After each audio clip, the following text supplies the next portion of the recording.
بسم اللہ الرحمن الرحیم۔ السلام علیکم۔ میری روح کی ایک ہی ضرورت ہے جو تم پوری نہیں کر سکو گی۔ تم جاؤ یہاں سے، لیکن میرے لیے حکم ہے کہ آپ کے پاس رہوں۔ اگر میں نے حکم کے خلاف کوئی کام کیا تو مجھے سزا کے طور پر وحشی حبشیوں کے حوالے کر دیا جائے گا۔ دیکھو لڑکی، میں مسلمان ہوں، میرا عقیدہ کچھ اور ہے۔ میں تمہیں اس کمرے میں نہیں رکھ سکتا۔ اگر تم اس کمرے میں رات بسر کرنے کا حکم لے کے آئی ہو تو یہیں رہو اور میں باہر سو جاؤں گا۔ لڑکی نے کہا، یہ بھی میرا جرم ہوگا، آپ مجھے اس کمرے میں رہنے دیں، مجھ پر رحم کریں۔ لڑکی نے دیکھ لیا تھا کہ یہ شخص پتھر ہے۔ اس نے اسحاق کی منت سماجت شروع کر دی۔ اسحاق نے پوچھا، تمہارا کام کیا ہے؟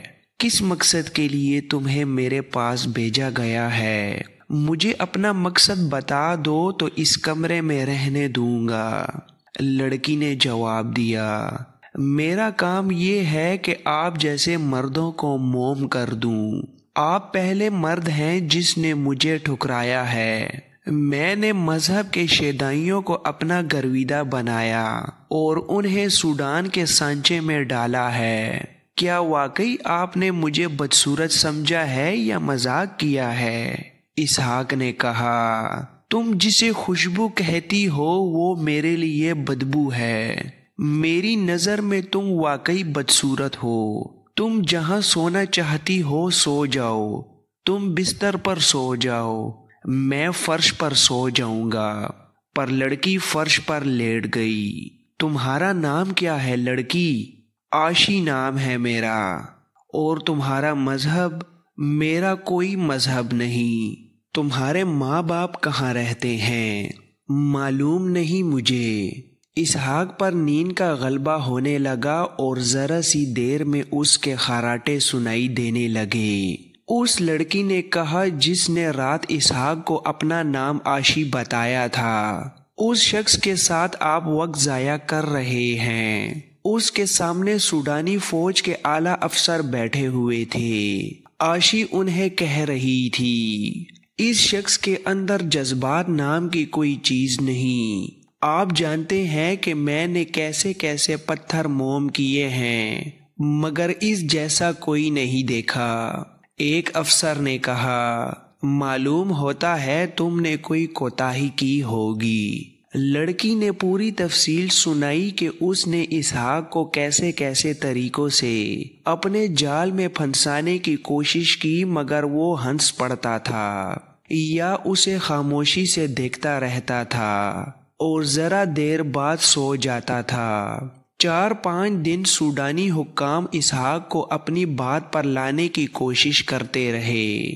راتوں کو اس پر بڑے بڑے حسین طلسم طاری کرنے کے جتن کیے گئے، مگر اسحاق نے بات یہیں پر ختم کی کہ میں مصر کی فوج کے ایک دستے کا کماندار ہوں، مسلمان ہوں اور قیدی ہوں۔ آخر اسے محل سے نکال کر قید خانے میں لے گئے اور ایک تنگ سی کوٹری میں بند کر دیا۔ سلاخوں والے دروازے پر قفل چڑھا دیا گیا۔ کوٹری میں ایسی بدبو تھی کہ دماغ پھٹ جاتا تھا۔ رات کا وقت تھا۔ ایک سپاہی دیا لے آیا جو اس نے سلاخوں میں اسحاق کو دے دیا۔ اسحاق نے دیا فرش پر رکھا تو اسے کوٹری میں ایک لاش پڑی نظر آئی جو خراب ہو رہی تھی۔ لاش کا منہ اور آنکھیں بھی کھلی ہوئی تھیں۔ لاش سوج بھی گئی تھی۔ اسحاق نے قید خانے کے سپاہی کو آواز دے کر بلایا اور پوچھا کہ یہ کس کی لاش ہے؟ تمہارا ہی کوئی مصری دوست تھا، جنگ میں پکڑا گیا تھا، اسے بہت اذیتیں دی گئی تھیں، 5-6 دن پہلے کوٹری میں ہی مر گیا تھا۔ اسحاق نے پوچھا، پر لاش یہاں کیوں پڑی ہے؟ سپاہی نے طنزیہ کہا، تمہارے لیے، اگر اسے اٹھا لیا تو تم اکیلے رہ جاؤ گے۔ سپاہی ہنستا ہوا چلا گیا۔